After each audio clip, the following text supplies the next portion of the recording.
SP Sinha sir इस वक्त मेरे साथ स्टूडियो में मौजूद हैं। सिन्हा सर, जब शुरुआती वक्त में ये कहा जा रहा था कि रूस हमला कर सकता है, वैसे भी पूरी दुनिया को मालूम है कि ये लड़ाई तो यूक्रेन से है नहीं, भले गोले बारूद दागे जा रहे हो, पश्चिमी देशों से ये लड़ाई है, ये नाटो के लिए लड़ाई है कि भाई आपका दखल हमें नहीं चाहिए, पश्चिमी देशों का यूक्रेन में किसी भी तरीके से दखल नहीं चाहिए, क्योंकि इससे नुकसान किसको है, आने वाले भविष्य में रूस को है।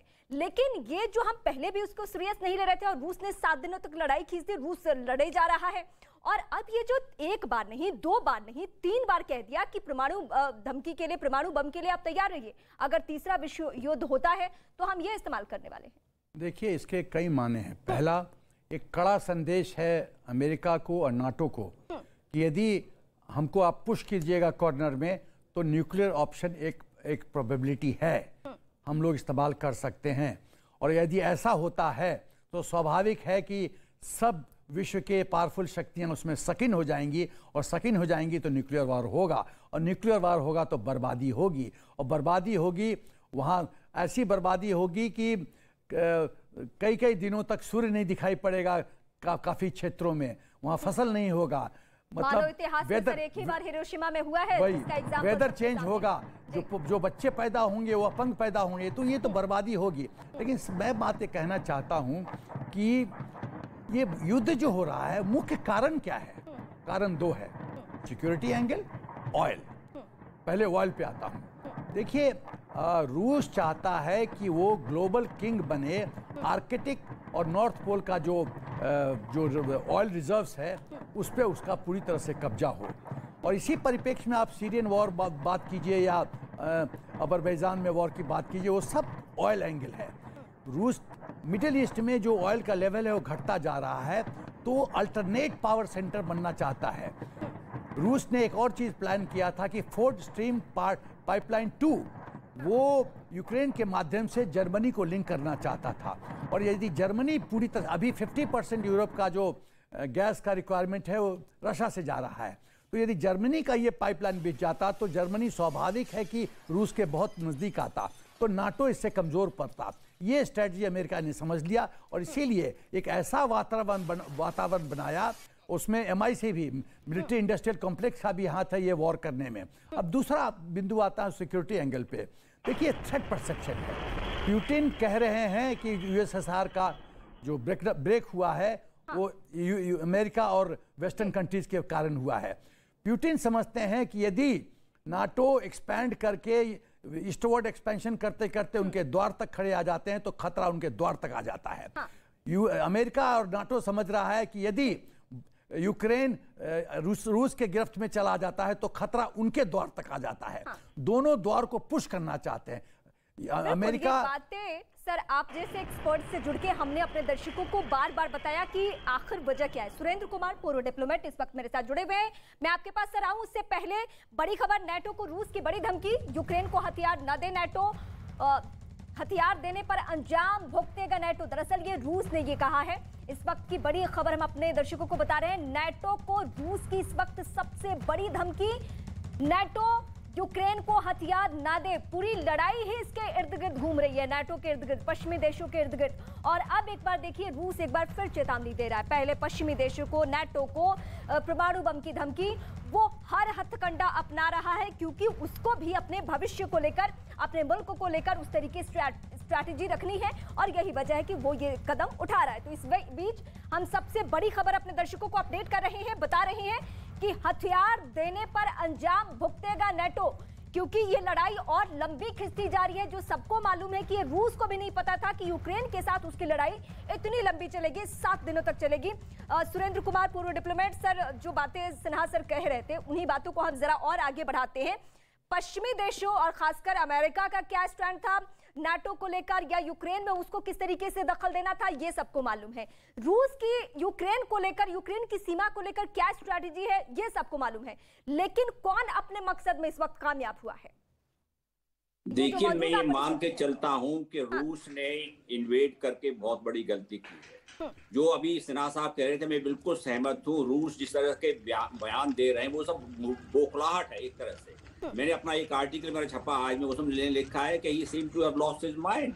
जिस तरह से न्यूक्लियर वॉरफेयर नहीं हो सकता, आप वहां पर जाइए, बे ऑफ पिग्स के बारे में देखिए, क्रुश्चेव और केनेडी के टाइम पे देखिए, ये इस तरह से वॉर के ब्रिंक पे आते, ब्रिंक मैन से प्रेशर डाल रहे हैं। पर जिस तरह से मैं कह रहा हूँ बार खिंचता है, तो इसमें नुकसान किसका? पुतिन का। ज्यादातर ऐसा होता है कि पॉलिसीज होती है जिसका गरीब लोगों को नुकसान होता है तो अमीर खुश होते हैं, अमीर लोग नुकसान गरीब को। ये पहली बार ऐसी सैंक्शन है जिसमें रूस के ओलिगार्क जो पुतिन के दोस्त हैं, जिनके डॉलर्स हैं, यार्ड हैं, मकान हैं, जगह जगह रहते हैं, उस तरह उनको, और जो ऑर्डिनरी रुसन है उसकी, दोनों की लाइफ में सैंक्शन असर पड़ता है। इस तरह की सैंक्शन है जिसमें ऑर्डिनरी रसन को डेली रोजमर्रा की चीजें महंगी नहीं मिलेंगी, और उनके ओलिगार्क को जो आने जाने का सब कुछ बंद होगा, उनकी इनकम बंद होगी। मैं समझता हूँ जितना वॉर खिंचेगा, पुतिन को बहुत ही राजनीतिक इसकी जो है परिणाम बहुत अच्छे नहीं होंगे, और उनको ये धमकी देना, वो आज धमकी देते रहेंगे। जहां तक बात आती न्यूक्लियर वॉरफेयर की, मैं मान के ये चलता हूँ न्यूक्लियर वॉर नहीं होगा। कोई इतने बेवकूफ नहीं है वो। न्यूक्लियर वॉर में केवल उन्हीं का नुकसान है क्या? केवल कीव का नुकसान है क्या? यूक्रेन का नुकसान है? वो कहाँ जाएंगे? मैं ये मान के चलता हूँ कि ये धमकी है। और देखिए न्यूक्लियर वॉर होगा तो आप देखिए सेकेंड वर्ल्ड वॉर में क्या होता। पर्ल हार्बर अटैक के बाद अमेरिकन एंटर्ड, उससे पहले नहीं थे। पर्ल हार्बर था टिपिंग पॉइंट। ये किसी तरह का न्यूक्लियर स्टेप लेते हैं तो चाहे वो यूक्रेन जो है नेटो का मेंबर है या नहीं है, America will certainly step in, many country Europe will step in. तो वो मुझे लगता नहीं है धमकी ये नहीं होगा। जहां तक मैं, जैसे मैंने पहले, किसी भी तरह से ये जेलेंस्की बचे रहते हैं, इस तरह से वॉर खिंचता रहता है तो तख्ता भले पड़ जाए, बाद में हार जो है रूस की होगी।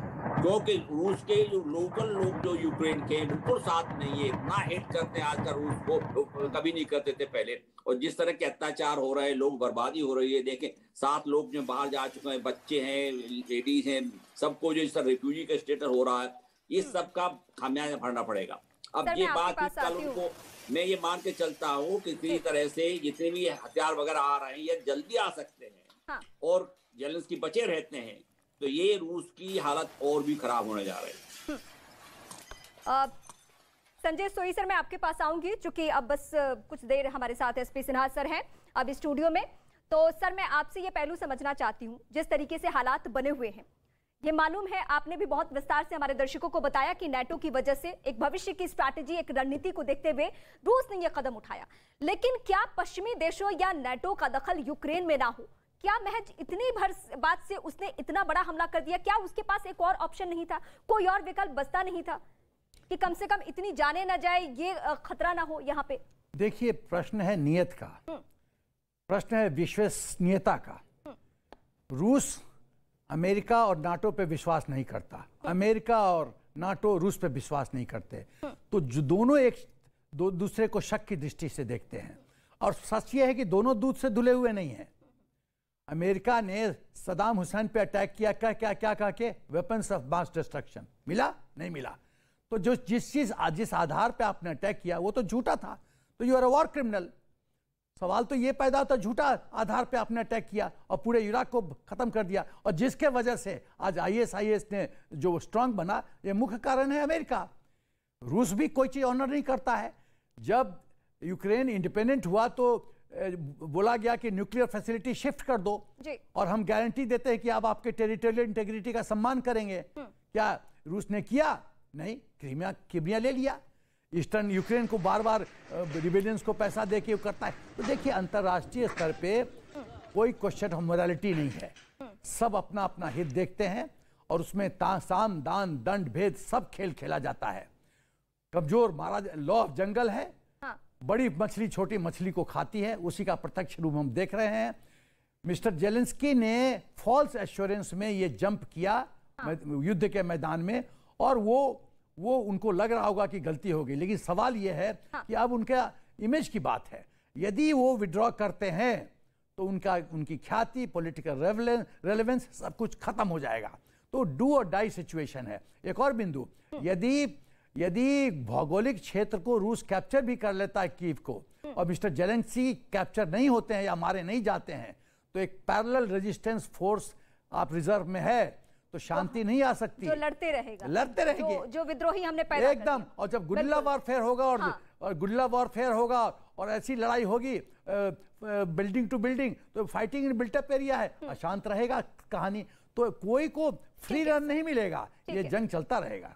मैं आपके पास आती हूँ संजय सोई सर। एक पहलू ये है, दर्शक ये जानना चाहते हैं कि रूस जो अभी तक जितनी भी धमकियां दे रहा है, जो चेतावनी दे रहा है, वो इनडायरेक्टली दे, डायरेक्टली दे, ये सच है कि वो नाटो को दे रहा है, नाम लेकर भी दे रहा है, पश्चिमी देशों को भी लेकर दे रहा है और पहले दिन से भी दे रहा है।